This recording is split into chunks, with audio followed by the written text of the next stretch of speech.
So good morning, everyone. Hope you are all safe and fine. And I think most probably this is the last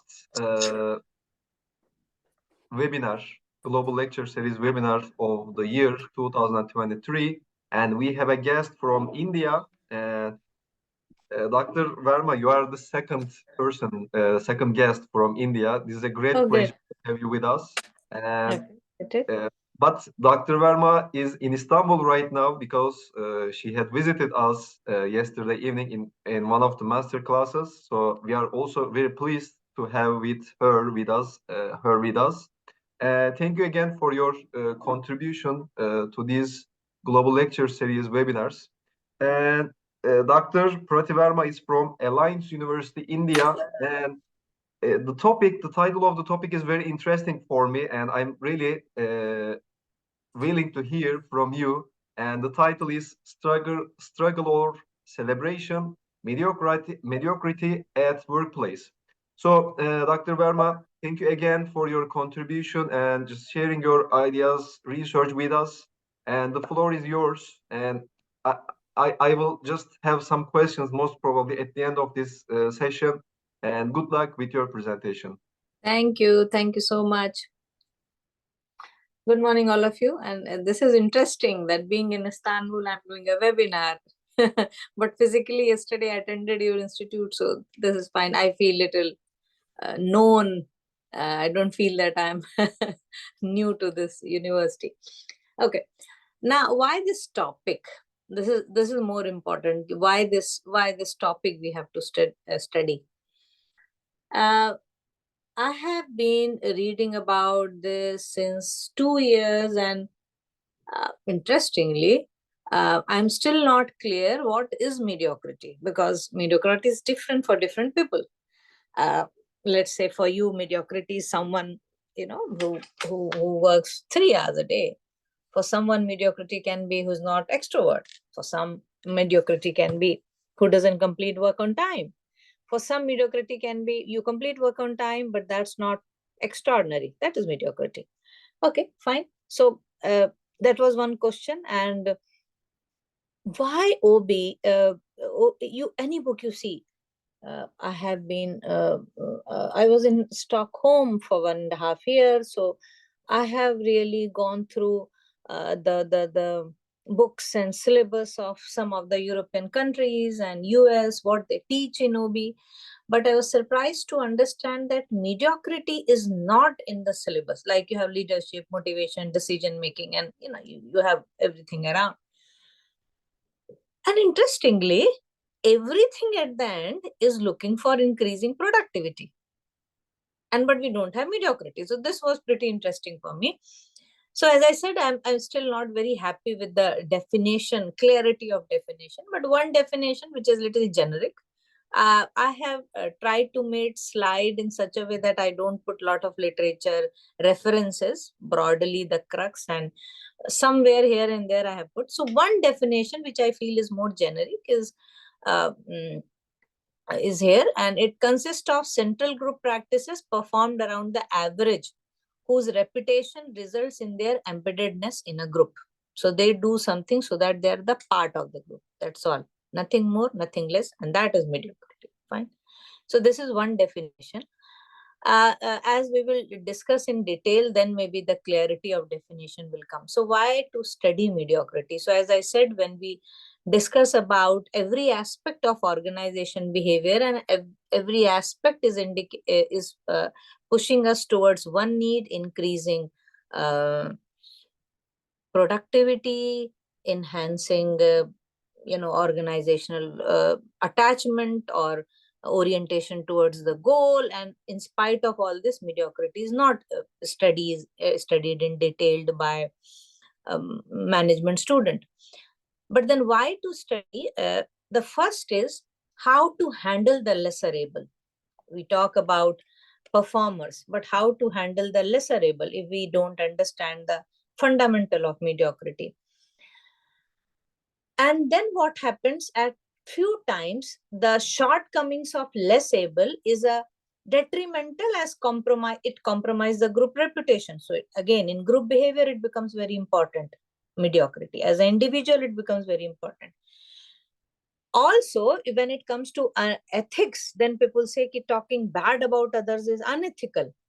Now, this is an ethical issue also. And therefore, studying mediocrity is so important. At one side, we say talking bad about or exposing the limitations is unethical. Then what about the output? The whole world is running towards the output. Then the other thing is, everyone knows this fact and everyone talks about this fact that the success of organization is usually dependent on 20 to 30% of the workforce, right? And this is a known fact. Now, when we say this is 20 to 30% of the workforce, then the next question comes, then why the other 70% and 60% are paid? Why not only 20-30% are paid? So this is something, again, compensation. So this factor has to be looked into. And then when we talk about all this, then it also happens, and let us go through power and politics. Marginalization of skilled individual, that also happens. Then we also know in power and politics, there is something known as tall poppy syndrome. So the genuine merit is met with resentment. They are cut. The tall poppy is cut so that all the poppy are equal. This is from New Zealand and Australia, that syndrome. Now, this also happens. And all of us are also aware that some of the organization and some of the mediocre leaders, what they do, they perpetuate the anti-meritocratic behavior, means every way anti-merit. Oh, this is not good. He's too much. He talks about works too much. He doesn't talk about mental wellness. He doesn't talk about relationship. He is not good into happiness and blah, blah, blah. And then we will crush that skilled individual on the name of this wellness and happiness and togetherness and group behavior. Now, this is interesting. It is unethical. It is important. Without this, nothing can be done. Whole OB revolves around this. Whole HR revolves around this. But still, people don't want to study this. So the need is high. This is my understanding. Now, let us, when I was talking about why mediocrity, so one thing all of us are aware that usually non-clarity of performance, non-clarity of what is good or bad, or what is required, what is not required, and how we reward them. Now, that is one point. After reviewing the literature, this is one part which I feel is the starting point of mediocrity.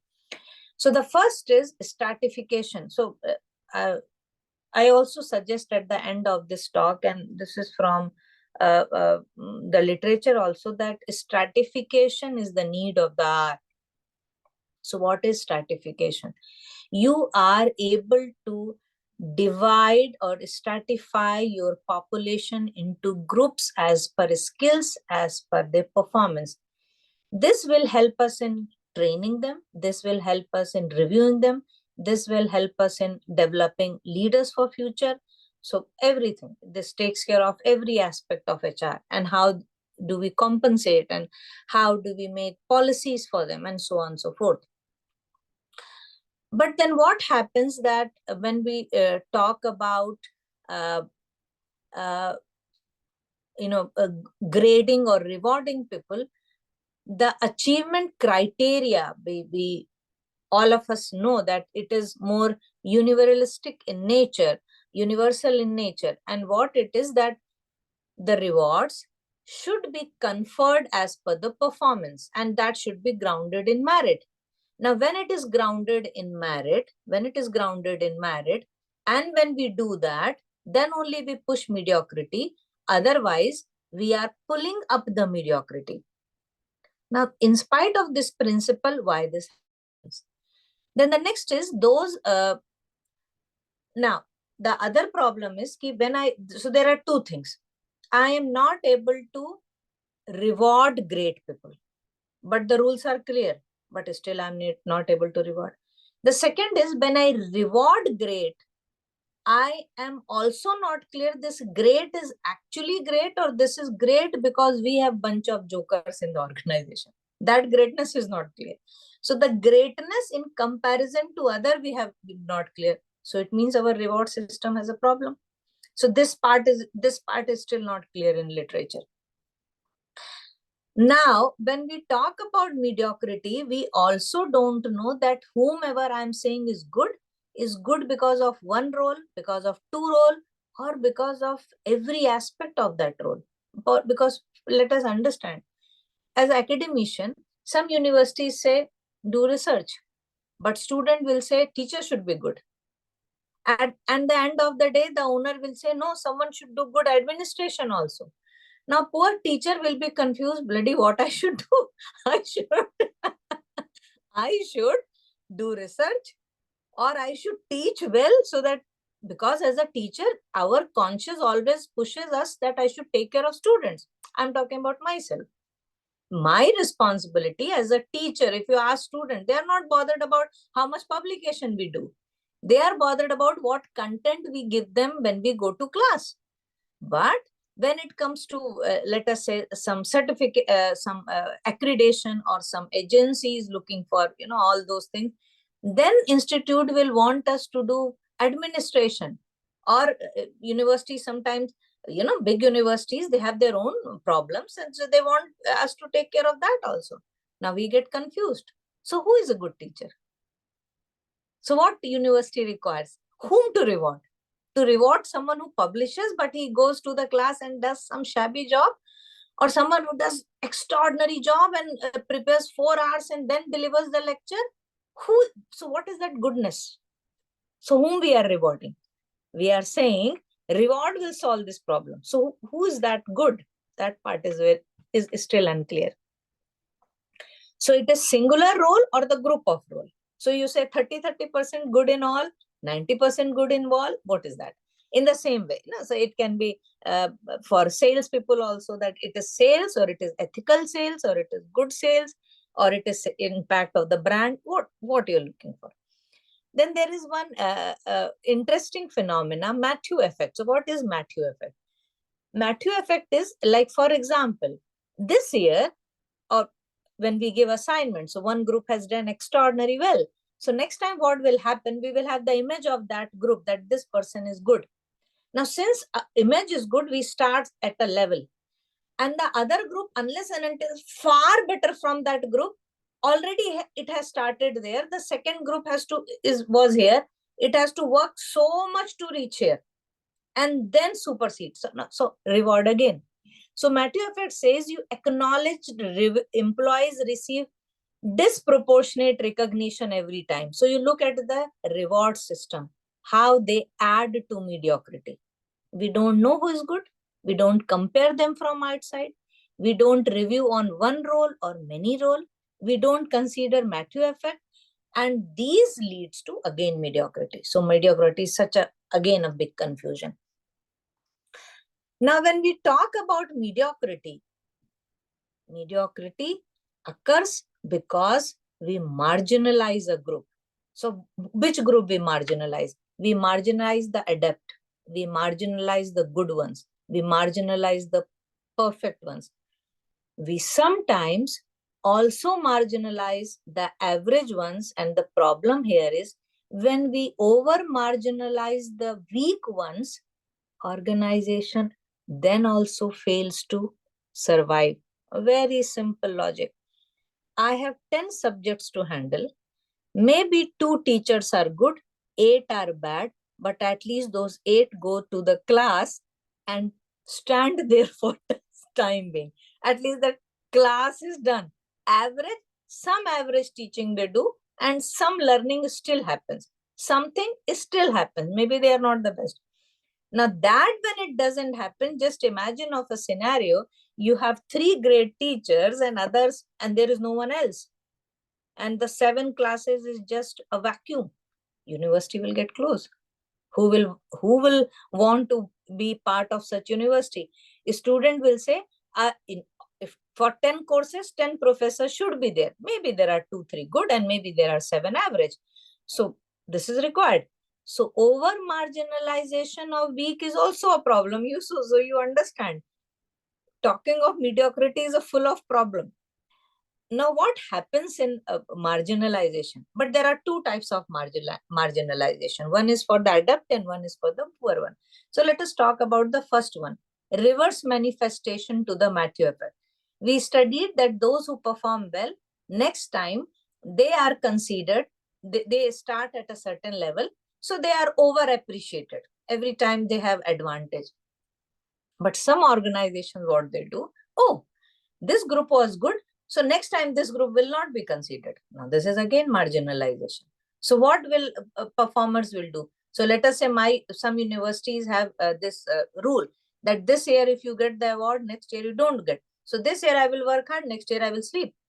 I will not work hard. And why I have to put my efforts? So that is reverse manifestation of Matthew effect. So this is another, so this is how you marginalize the good ones. That year, the whole group will be average. Then what happens when you want to marginalize anyone? So let us say your boss is not so great. So they will push the relevant into insignificance and powerless position. There can be tactics like manipulation, overloading someone. So let us say I find Mr. Murad very good in research and I'm jealous of Mr. Murad and I give him a lot of work.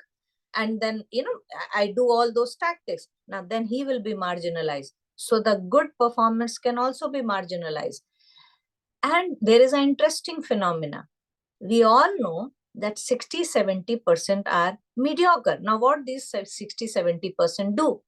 They defy the norm and they establish an alternative system of rewards.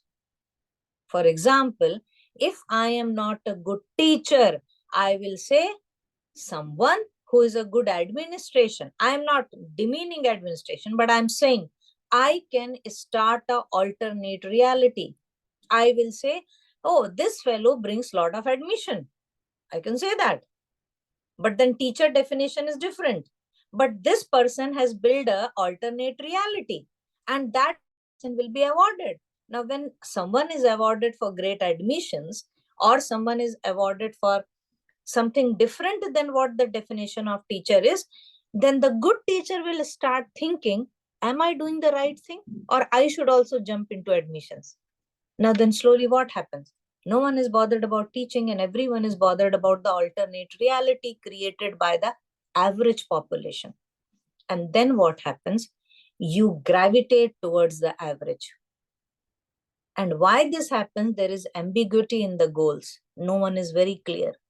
When no one is very clear, then unclear selection criteria starts in the university or in the organization, because we don't know for what, for which job, for what role we are recruiting. Are we recruiting someone for research or for teaching? Or average people have created alternate reality that I will do this. And some people, interestingly, they can also say, this teacher is good because he doesn't create any problem.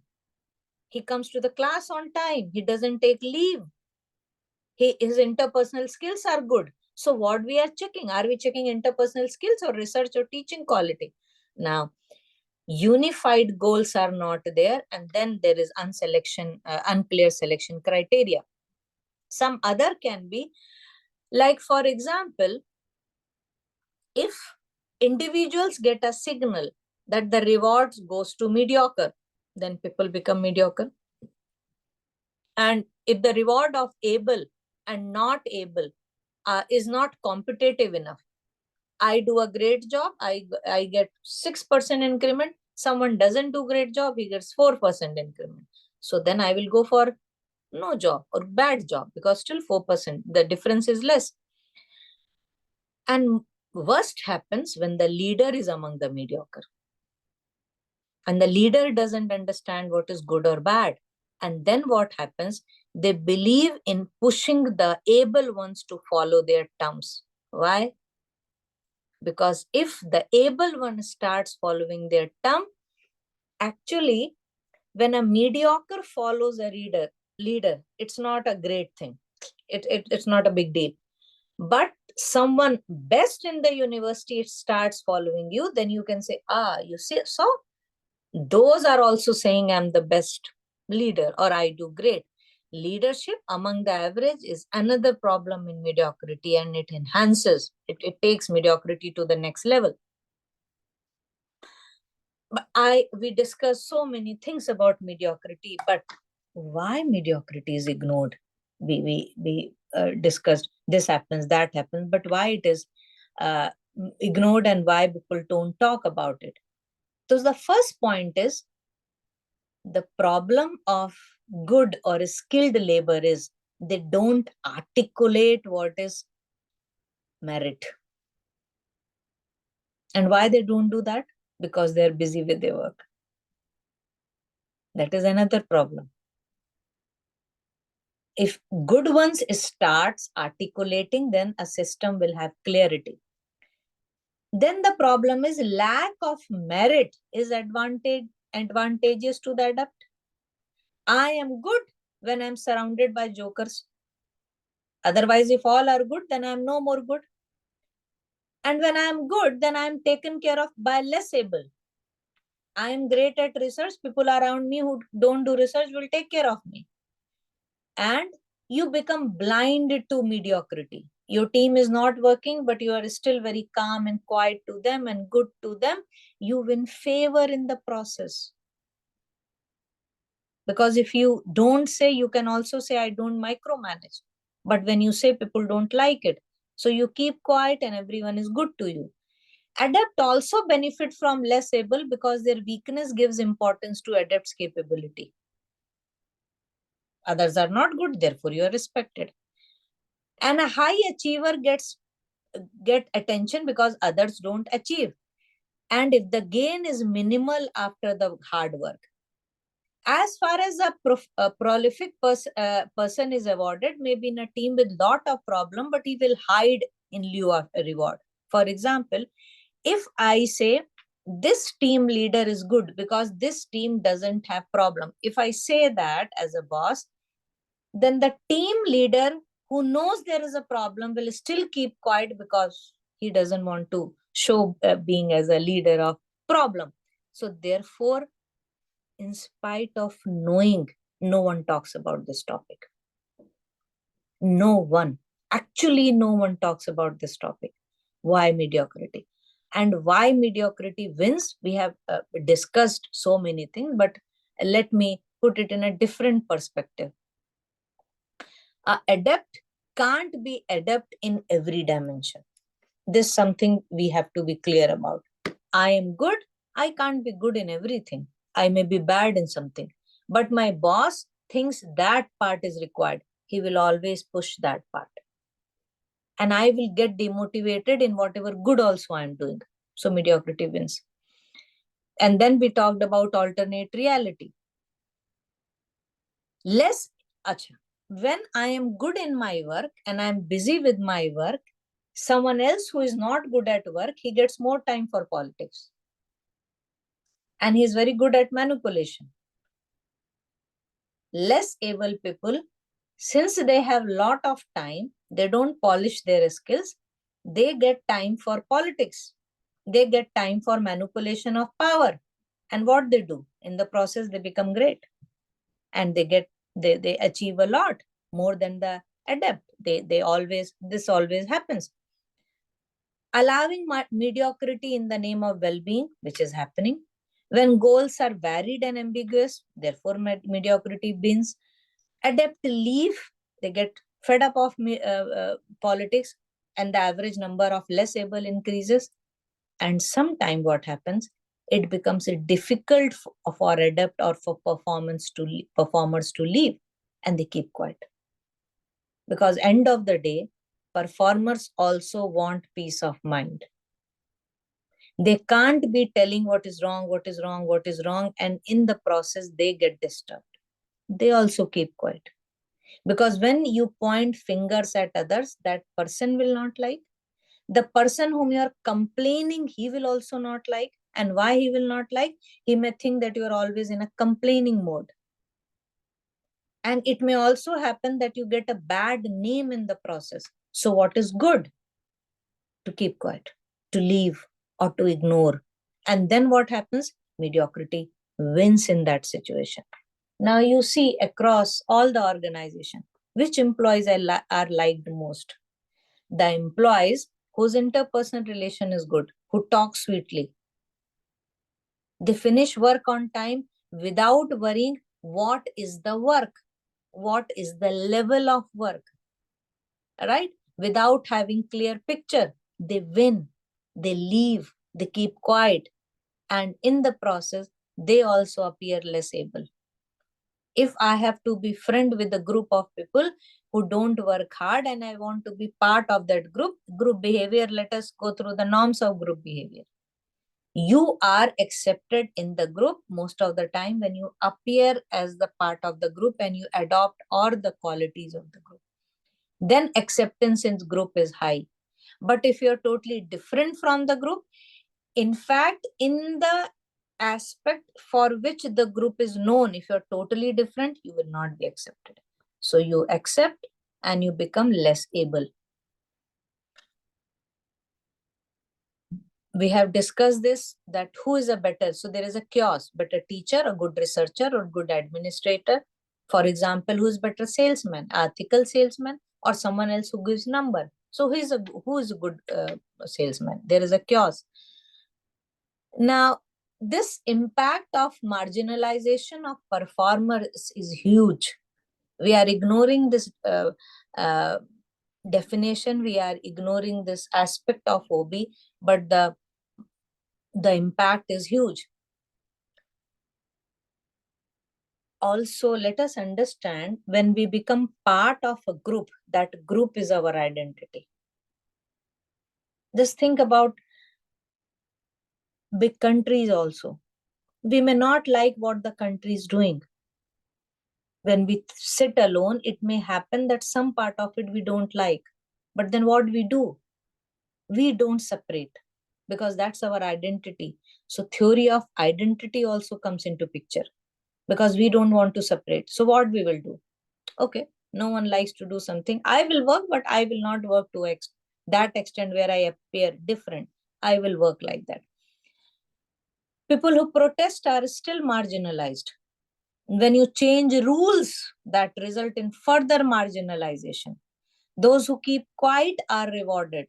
Presence of less able is critical. For future job, recommendation of same group is required. I am leaving the university.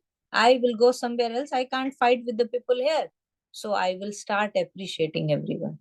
Because if I'm leaving also, I am not saying mediocres are mediocre. So mediocrity will never change. At the best, you may leave. Then distance from less able may result in distance from the organization, which usually happens. When you are not happy, when you feel people around you don't work, you start pinpointing it. In the process, you become distance from the organization, and that impacts your performance, which none of us want. So we don't get into that fight of mediocrity, and therefore mediocrity again wins. Now, why my topic celebration? Think over it. The payoffs of mediocrity is always high. If you're average, you gel well with the group, you don't have to work hard, your well-being is not at stake, your physical well-being especially. You are part of the bigger group, and rewards also. Any organization will not do this, that if someone is extraordinary, he gets 90% hike, and someone is not so good, he gets 9. No. The difference will be 5, 6, 10. So for that 5, 6, 10, why to break our head? So look at the ratio. The payoffs are always high when you are mediocre. Mental well-being, group identity, interpersonal, lot of friends, acceptance, and reward. Where he's failing? There is actually no failure. And the other thing for mediocres is there is sense of achievement through the delusion of performance. I am good. You see, all my friends work like this. I also do like this. So there is a delusion. The happiness among mediocres is always high. The happiness in performance is always low, because they talk about, oh, I have not done this, this has to be done, this blah, blah, blah. But mediocres are happy. So actually this is celebration. Maybe it is struggle, because survival with grace for less able sometimes can become difficult, but most of the time it's good. The less able are not sacrificed for excellence. So if there is a critical work, no one will give you if you're mediocre. You can enjoy, you can leave on time. Your boss will never tell you to do extra work. So you have all the time for work-life balance also.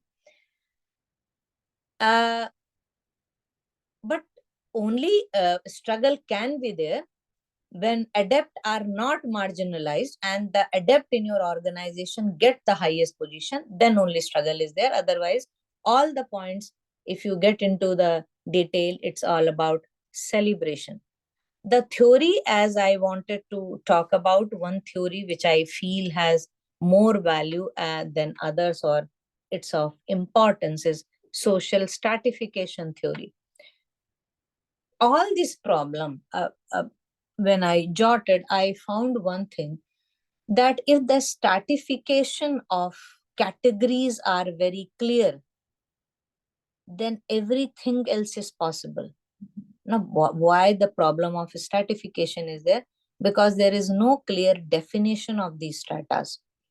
If there is clear definition of stratas, the treatment of stratas are very clear, then this stratification can help you in pointing out, in dealing with it, helping them if they want, their treatment, what can be expected from them, and how they will impact the overall performance of the organization. Social stratification theory, in many ways, many theories have discussed about stratification. All the theories have some or the other valid point in mediocrity, and which can be, pulled to mediocrity.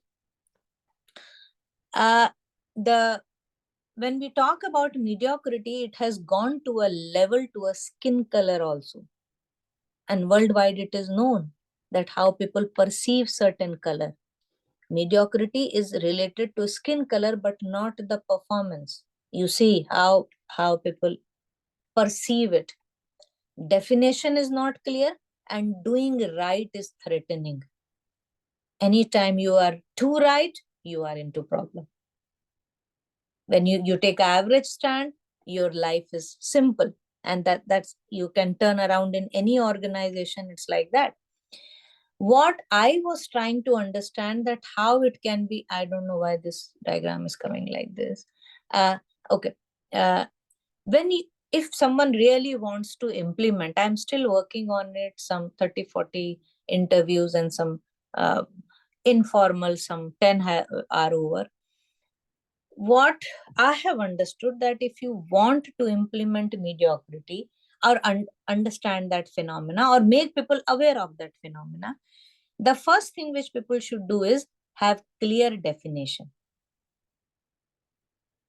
understanding of what is mediocrity, what your organizations want to define as mediocrity, and then make it clear at individual level, like recruiter, like applicant, leader, follower, trainer, trainee, team leader, team member, everyone, individually, everyone, what is your expectation? Expectations from the university or the organization. Then we talk about at organization level, what culture should be there so that it curbs mediocrity, help the less able to work, and promotes the high performance, respect them, at the same time give space to less able. Performance evaluation, clear stratification, and celebration for the right, not for the power or for powerful or less able. They celebrate when they are able to suppress the good ones. Celebration only for right, and that will result in productivity. This is the a very subjective framework, but yes, the details have to be done as per organized, customized as per organization, and so forth. Thank you so much. Yes, I finished on time, so that I don't take much time and the message is clear in less time. Right, Dr. Murad, any question? This was great. I took so many notes and questions, Dr. Verma. but I felt that whenever I took some notes and I had some questions, in the next slides you gave me the answers. But I think I have some provocative Yes. Comments coming from me. For example, the main idea I got from your presentation, from your work is, I think the idea is ignorance is bliss, right? So when you ignore anything in the organization, everything will be more smooth for you. Everything will be much better for you. So this is the idea. And I think this is a very complex concept, actually. We can't blame only one group of people, organization, or anyone else. So it has many layers. And we have to understand each layer very well, and we have to understand the relationships between these layers, parties, and the persons, the leaders, employees. So everyone should be involved in that process to have a better definition of this problem. And my question is, I'm not sure if this is the right question, but so if we are planning to implement some academic research in this field, okay, mediocrity. So we are planning to implement a work, a research in that field. And we have some options: higher education institutions, profit-oriented organizations, NGOs, social enterprises, and so on and so on. Please assume any organization so that can come to your mind. So what do you think about the results? Which organization will give you the best or interesting or impressive results? So when you work about mediocrity within these organizations, because you mentioned universities many times, but do you think university empirical research on universities will give you the most impressive results, or any other organization? So what comes to mind? I feel non-profit may not give. Very interesting. The organizations where the objectives are not so huge, a very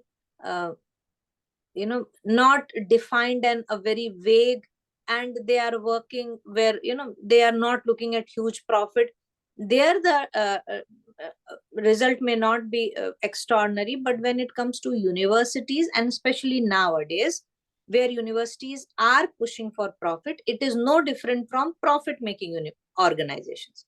So now I don't differentiate between university or any other profit-making organization, because both of them are parallelly working on the same concept.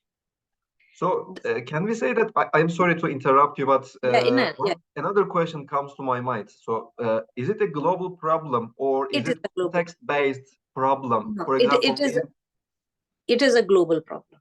It is not culture-based. It is a global problem. And it is catching up in every continent. So earlier, the rich one, the developed countries were not having this, at least at the university level, because their goals were very clear. But we are teaching our students how to work in an efficient way, how to organize, how to create organizational structure in the most efficient way, in the best way. So how can we create an environment, higher education environment, with a great amount of mediocrity? So this is why I'm a little bit confused. My understanding is, after taking interview a few and still lot to go, my understanding is that universities since now have changed their objective. With that objective, they should be clear in defining the expectations from each teacher. Maybe Mr. X is good in class and Mr. Y is in research. You make it clear. But end of the day, don't appreciate someone who is doing some Z job. You define that your requirements are X, Y, Z, L, M, N. No problem. You give value to that job also accordingly. and evaluate them accordingly. I should not say that I require good research paper, but when someone is not a good teacher in the class, I punish him. Or when I require someone to do great admissions, then I don't expect him to teach or push him to the class. You see, both the ways. Both the ways is not good for the university. Categorization, understanding. So therefore I said clear definition is the problem. And today's universities, now what is happening is that there are many things under the carpet. They say something and they expect something else. Yes. I got your view. Yes. Yeah. And then professors are confused. Should I do research? Or should I study for 5 hours to take the class? Or should I take some admin position to be safe? What are you looking for? And then everyone is confused. And see what is happening. Unethical practices in research. Copying, pasting, attaching name, making relations with editors. All this is happening. And that happens exactly in the same way like salesman. You set up goals and you don't say that sell it, but don't talk, add unnecessary value to the product. Just talk what it is. We don't say that. So salesmen look at target. The target is met, but at the end of the day, it's not sustainable. Because some people will come to know about the product in 1 day, 2 day, 3 day, and then it will collapse. So my understanding at this point of my research is clear definition of mediocrity is the main agenda. Dr. Verma, thank you so much for this interesting presentation, and I got too much notes. Even I'm not at OB or management professor, but I was really interested in that field. Yes, there are many insights that we had thanks to your presentation. So if you have no more additional words, I would like to finish this session. Yes. So thank you again for joining us in person and online. So it was great to have you with us. Hope you will enjoy your stay in Istanbul, Turkey. So hope to see you in the further steps of your research. Thank you. Please take care of yourself. And thank you so much being with us in this final webinar of the year 2023. Thank you. So that's great to have you with us. Bye-bye. Great. Take care, Dr. Murad. Thank you so much. Bye.